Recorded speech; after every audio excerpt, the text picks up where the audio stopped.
provide an opportunity for people to actually go out and experience that trail, you know, on the ground in some kind of authentic way.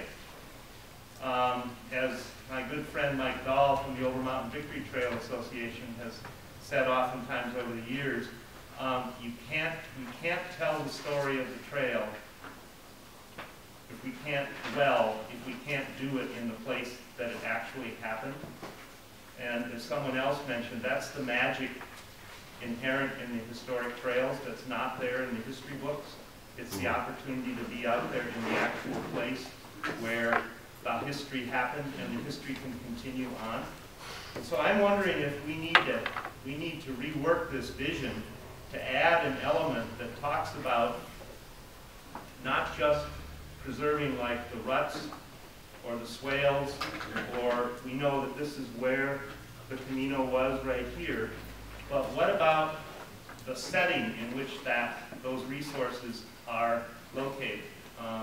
Obviously, the folks that traveled El Camino 300 years ago, like we, were not just going along looking at the ground where their feet were going. They were looking around and noticing what's around them on the landscape. If we're going to have authentic, high-quality National Historic Trails, don't we have to be concerned about preserving and protecting the setting of the swales, the ruts, the historic structures and things like that? That's us. And that's some of what we're going to be looking at today, perhaps a bit more than we did yesterday in the more confined environment of Socorro. But then the other element of it, and that was the experience that we had yesterday and the experience that we will have today, is the ability to actually get out on the ground and follow the trail on the ground. Is that an essential element of the National Historic Trail experience?